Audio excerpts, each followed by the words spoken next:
स्वागत है आपका दून यात्रा में। दून यात्रा के इस एपिसोड में हम आपको लेकर आए हैं चंद्रघटा माँ के मंदिर में, जिसे कंटासा माँ का मंदिर भी कहा जाता है, जो कि 30 किलोमीटर की दूरी पर पांवटा साहिब से है और उससे पहले 50 किलोमीटर की दूरी आपको तय करनी होगी घंटाघर से पांवटा साहिब की।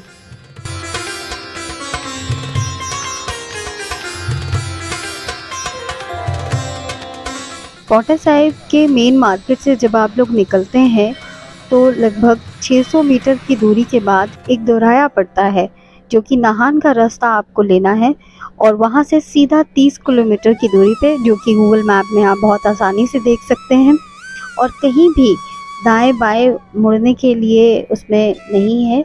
सीधा रास्ता 30 किलोमीटर का माँ कंटासा माता के मंदिर में आता है।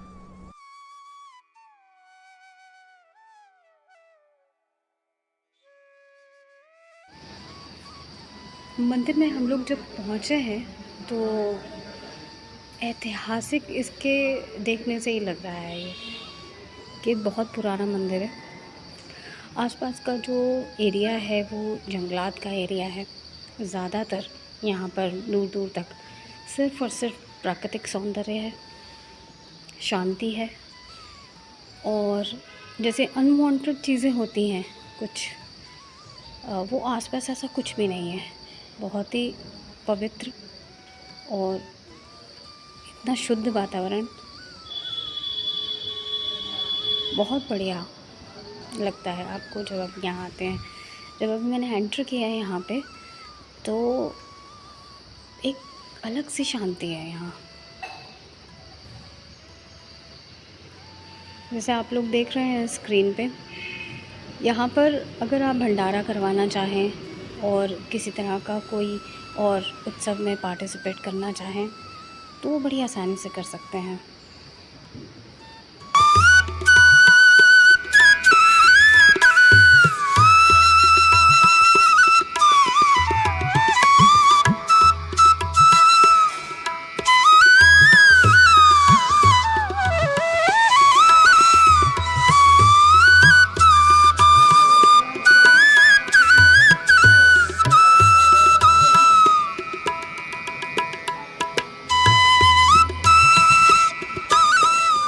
जी, क्या शुभ नाम है आपका और मंदिर का अभी तक का जो इतिहास रहा है वो क्या रहा है? ये नाम माता का चंद्रघंटा आसन है, वैसे इनका नाम है प्राचीन काल से। और जो है वैसे इनको चंद्रघटासन भी जाते हैं, प्रसिद्ध नाम जो है ना आज के समय में करासन के नाम से ही जानते हैं नाहन में। ये जो है उदय प्रकाश महाराज हुए नाहन के ना सर्वप्रथम, उनके ठाक प्रकाश हुए थे राजा, उन्नीस थे जी। तो डाक प्रकाश के द्वारा ये मतलब यहाँ का कार्य जो भी हुआ, ये माता का मंदिर जो भी है। वैसे तो उदय प्रकाश ने नींव रखी है इस मंदिर की ना, महाराज नाहन के जो सर्वप्रथम राजा हुए, सिरमौर गर्क हो चुका था आज से 500 वर्ष पहले ना, तभी से इसका निर्माण हुआ था। युद्ध की देवी भी इसमें होती थी महाराज के ना, जो युद्ध वगैरह हुए उसमें भी माता ने इनको परास्त किया। जो सेनाएँ आई हैं बाहर की कोई देश विदेश की, उसमें महाराज का तो राजराजेश्वरी का नाम पड़ा है। राजा की शक्ति हुई थी। एक सत्य एक समय में कोई गुलाम कातिल रोहिल्ला के नाम से एक राजा था, उसने चढ़ाई कर दी थी जी जी महाराज सिरमौर पे। जब ये छोटी रियासत थी उस समय 500 जवान हुआ करते थे कहते हैं ना समय। अच्छा। तो रियासत में चढ़ाई कर दी थी, हरिद्वार के रास्ते से इधर आए थे वो। तो जैसे ही वो आई, सेना आई, तो वैसे ही महाराज को स्वप्न में माता ने जो है ना दृष्टांत किया था, कोई स्वप्न दिखाया माता ने सच्चा सुबह के समय। जी जी। उससे राजा को कुछ मालूम हुआ, राजा ने पूछा माता से कि वैसे से आपको हमने तो ये जगह दिखाई थी महाराज स्वप्न में। जी तब जी। माता की खोज हुई थी। इसका नाम चंद्रघंटा आसन है। नाहन के राजा सूर्यवंशज हुए हैं ये राजा जी 1947। हाँ 1947 से बाद हुए, जो 9वीं 10वीं राजा थे ना, 9-10 राजा हुए इसमें 500 वर्ष में जी। तो लगभग 40-45 साल उनका कार्य रहा है। वहाँ पर वैसे भी शेर आता था रविवार के दिन ना, जैसे अच्छा। पूजा करते थे महाराज, तो पूजा को पूर्णता तभी होती थी जब दादाजी के समय में ये शेर आ गया ना रविवार के दिन, तो पूजा महाराज को आते थे पूजा के लिए। तो यहाँ पर जैसे ही उनको जो है उदय प्रकाश जी को ऐसा कुछ आभास हुआ स्वप्न में या किसी भी माध्यम से, तो यहाँ आए उन्होंने खोज की थी इसकी वो जो है पिंडी में समाया, उस माध्यम से महाराज को इसका माता की खोज हुई है। जी। तो जी हाँ। पंडित जी, जैसे आपने शेर के बारे में बताया, माता हाँ, के शेर हाँ के जी। बारे में, जी। कभी किसी भक्त को या फिर किसी को दर्शन हुए हैं, ऐसा बिल्कुल, आभास? दादा जी तो करते थे, पर अब तो आज के समय में तो कभी-कभार किसी-किसी को जो सच्चा भक्त आता है ना, हमको भी कई बार दिखते नहीं, कई बार हमने दर्शन तो किए हैं। अच्छा, कभी अच्छा। बार होता है ना, जैसे महात्मा अब जैसे जनरेशन बढ़ गई ना, लोगों के भाव बढ़ गए उनके जी। लिए, या मतलब श्रद्धा घट गई ना, तो इस कारण से थोड़ा-सा कम हो गया। पर आता ज़रूर है, पर ये क्या है, किसी को आभास हो, वो तो एक माया, माता की शक्ति है ना, जी, जी, जी। महामाया है ना, एक तो होती है माया, एक महामाया होती है जो जी। शक्ति होती है ना संसार के जग-जननी। तो उसकी कृपा जब एकांत होता है ना, और उस समय यहाँ पर हाज़िरी हो लगती है रविवार के दिन ना, पंडित जी, जैसे कितना समय हो गया आपको मंदिर की सेवा करते हुए? वैसे तो मैं पहली पूजा मैंने 12 साल की आयु में, 11-12 साल की उम्र होगी लगभग, मैंने 77 के आस-पास मैंने यहाँ पूजा की थी लगभग। 1977? हाँ, 77 में की थी पहली पूजा ना, पर वो पुजारी होते थे ना पहले, दूसरे हमारे भाई थे पारिवारिक है ना, तो ये तो आपकी प्रथा है? जी हाँ, पारिवारिक है ना हमारे पुजारी हैं, जो ये लड़का है कमल शर्मा, जी। और मेरा नाम बाबूराम है वैसे नाम से। वैसे हमारा दत्त परिवार था ना, जैसे देवदत्त भगत हुए हमारे ना परिवार के दादाजी हमारे ना, जी। देवदत्त जी उनके दुर्गा दत्त जी हुए, दुर्गा दत्त जी के जहाँ देवदत्त जी हुए हमारे पिताजी ना, वैसे हमारा परिवार का दत्त परिवार था ना, तो उसमें पूजा करता था हम लोग, कम से कम 150 वर्ष से ज़्यादा हो गए, 170 वर्ष। वैसे मंदिर का इतिहास जो कहता है ये कम से कम 500 कुछ वर्ष हो। नवरात्रों में जब चंद्रघटा माँ की पूजा की जाती है, जी, जी। तो मतलब उसमें क्या विधि विधान होता है और कितने स्थान पे आती हैं? जैसे पहला स्थान पहले क्या? तो उसका विधान अलग था ना जी, महाराज के समय में जो पूजा होती है, तो हम तो कर नहीं पाते आज, क्योंकि उसमें विश्वास कम हो गया ना, या उसको एक प्रतिबंधित हो गया सरकार के द्वारा, क्योंकि बलि प्रथा वगैरह सब अब सरकार से हमारे को ऑर्डर है बिल्कुल, ना, से बिल्कुल, आज्ञा है बिल्कुल। जी, कि अब बलि प्रथा वगैरह को पहले तो महाराज बलि वगैरह या जो भी करते थे ना, वो होती थी इसकी छमाही में, जी। छठ के दिन इसकी पूजा होती थी, जो है ना, अच्छा। जो ये अश्विन मास की जो छठ आती है ना शुक्ल पक्ष जी, की, जी, उस दिन ही शाम के टाइम इसकी पूजा होती थी, रात के समय प्राप्ति हुई थी ना इसकी, जी, तो इसका पूजा ही शाम के टाइम विशेष होती है, जी, जी। दिन सुबह से बाद होती है 9 संध्या के बजे। समय की हाँ, संध्या पूजा का रात्रि विधान है। रात्रि की पूजा माता की बहुत विशेष है ना, क्योंकि चंद्र बोल दिया ना थोड़ा सा हमने हवा के लिए दर्शन के लिए थोड़ा सा, क्योंकि इसमें घुटन हो जाती है, अंदर तो बैठा हुँ, हुँ, हुँ, कष्ट हुँ। हो जाता है। जी। इस तरह हमारे 150 वर्ष लगभग हो गए, पारिवारिक है हमारा पुजारी परिवार, और है तो सरकार का ही सब तो। क्या शुभ नाम है आपका? मेरा नाम कमल शर्मा है। अच्छा, पंडित जी, जैसे भक्त जो होते हैं, वो हाँ जी। अपनी आस्था में जैसे अगर शाम को सूर्य अस्त से पहले भी मंदिर जा रहे हैं, तो शिवलिंग पर जल अर्पित करते हैं। तो ये कितना सही है और कितना गलत है, और क्या समय होना चाहिए जल अर्पित करने का?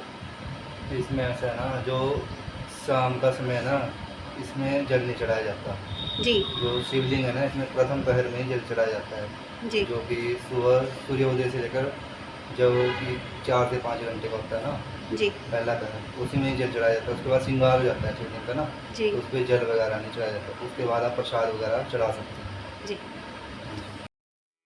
मेरे कुछ व्यूवर्स मुझे ये बात कहते हैं कि आप ज़्यादा नहीं बोलती हैं, आप बहुत ज़्यादा उस तरह से जैसे ब्लॉगिंग की जाती है वैसे उस तरह से नहीं बोलती हैं। बोलना तो मुझे बहुत अच्छे से आता है, ये आप सब लोग बहुत सालों से जानते हैं। प्रोफेशन की वजह से ही नहीं, अपने दिल की बात बोलने से मैं कभी भी पीछे नहीं हटती।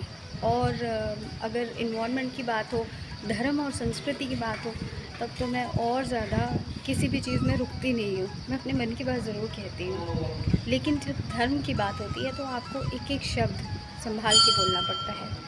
शायद हो सकता है कि आपके संस्कृति के वहाँ पर पढ़ाई होने के बजाय उसका कोई पॉइंट ऐसा बोलते हैं आप जो कि लोगों पर गलत इम्पैक्ट पड़े। जब तक आप पूरी तरह से किसी बात को ना जानें, आपको कुछ भी परोसना, और वो भी अपने व्यूवर्स के सामने, जो कि हमेशा के लिए रहेगा, लोगों के सामने आएगा, उसमें इसलिए मैं थोड़ा सा सोच समझ के बोलती हूँ। लेकिन जानकारी कोशिश करती हूँ कि आपको पूरी दूँ और एकदम सही जानकारी दूँ। और इस समय आपको दर्शन करवाती हूँ भोलेनाथ के।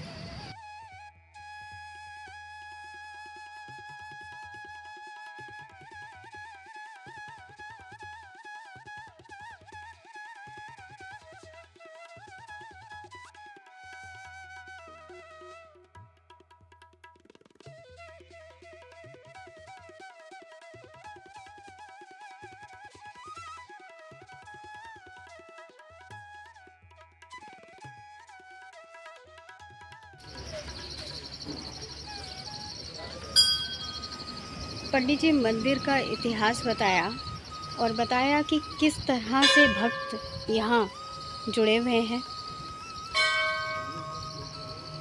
किस तरह से जो है माता उनकी हर इच्छा को पूरा करती है और कितना विशाल है उन भक्तों का भी हृदय जो कि बताने के अनुसार पैदल वैष्णो देवी की यात्रा करते हैं। और अगर हम ज़रा सा भी किसी धार्मिक स्थल पे जाते हैं तो हमको ये होता है कि कब हम किसी गाड़ी को लें और फटाफट पहुंच जाएं। विशाल काय वृक्ष, जैसे ही मंदिर के प्रांगण की तरफ पहुंचते हैं तो ये विशाल काय वृक्ष आपका स्वागत करता है।